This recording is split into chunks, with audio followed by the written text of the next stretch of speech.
विद्यार्थियों,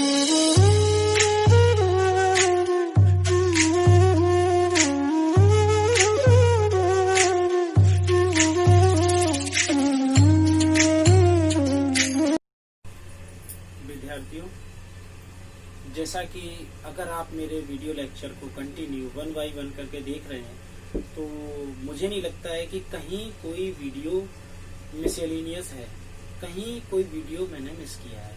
और अगर आपने भी मिस नहीं किया है और 1 बाय 1 करके देख रहे हैं तो सारे वीडियो सिस्टमेटिक हैं, एक के बाद एक आपको इजीली समझ में आएंगे।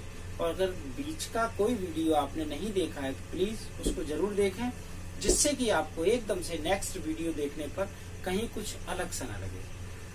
तो विद्यार्थियों, मेरे द्वारा अभी तक वारेन हेस्टिंग्स के प्लान बताए गए, जो कि first plan 1772, second 1774, third 1780, 3 plan उनके द्वारा दिए गए।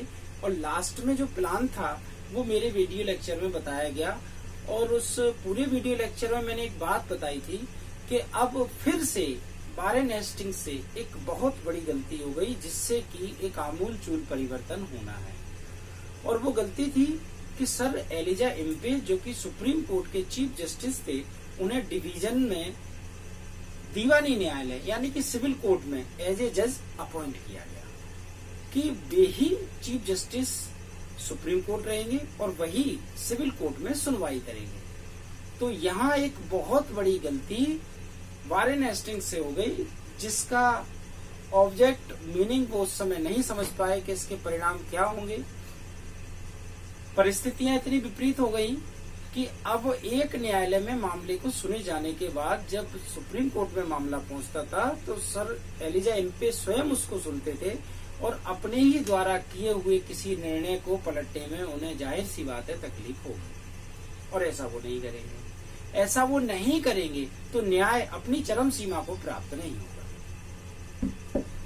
अतः विद्यार्थियों, एक नया एक्ट, एक नई व्यवस्था, what is the necessity of settlement act 1781 discuss the provision.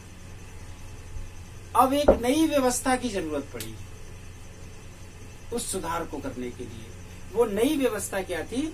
Settlement act 1781, I mean to say बंदोबस्त अधिनियम।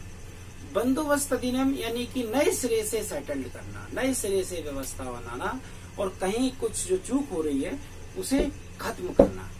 ठीक, तो 1 बाय 1 करके अपन समस्या को पकड़ेंगे, उसको खत्म करेंगे। ये व्यवस्था यहाँ सेटलमेंट एक्ट 1781 में की गई।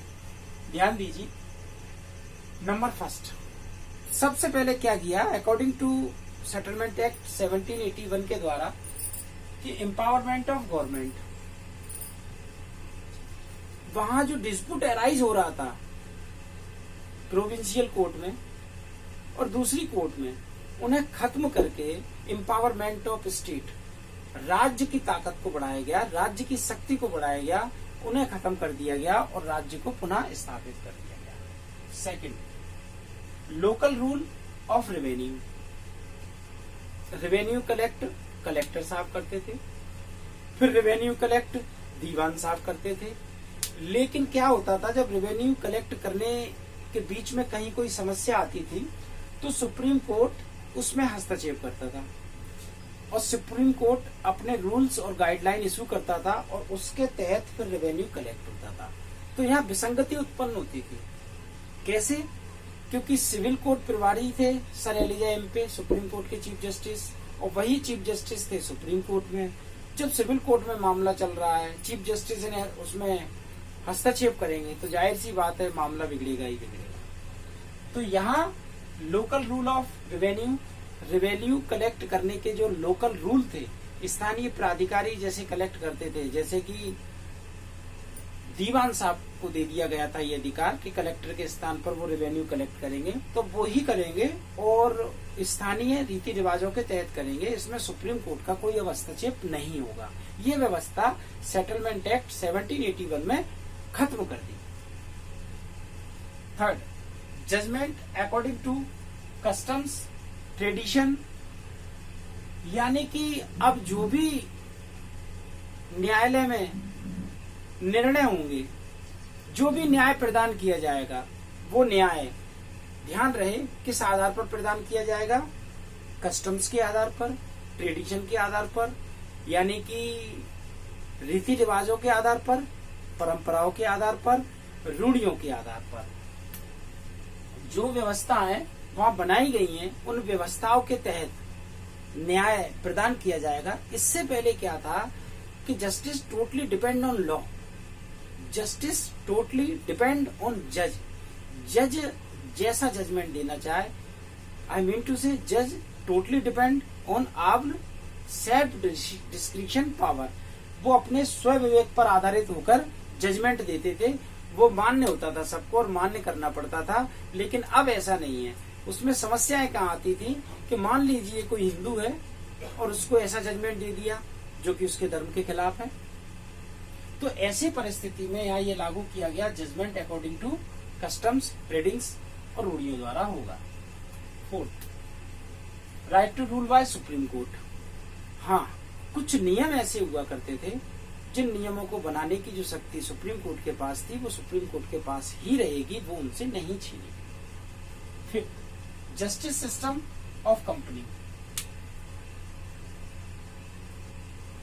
अभी तक कंपनी के द्वारा कोई न्याय प्रदान नहीं किया जाता था, जस्टिस का कार्य कंपनी नहीं करती थी, लेकिन अब कंपनी जस्टिस का कार्य भी करेगी और उसके द्वारा किया गया न्याय मान्य होगा।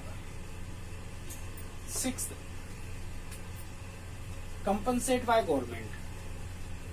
वे मामले, जिन मामलों में किसी अपीलार्थी द्वारा या किसी आवेदक द्वारा डिवीजन के सिविल कोर्ट में मामला दिया गया और वहां से जजमेंट हो गया, उसके बाद उसने अपील की सुप्रीम कोर्ट में, क्योंकि वे ही जज साहब यहाँ बैठे थे और वे ही जज साहब सुप्रीम कोर्ट में बैठे थे। ऐसी स्थिति में यदि उसके साथ न्याय नहीं हुआ है और उसको कुछ नुकसान हुआ है तो उस नुकसान की भरपाई लोकल गवर्नमेंट करेगी और उसके द्वारा उसे हर्जाना दिया जाएगा। विद्यार्थियों, आज का मेरा वीडियो लेक्चर यहीं समाप्त होता है। आपके लिए नित्य नए वीडियो लेक्चर लेकर मैं उपस्थित होता हूं और अपलोड करता रहूंगा।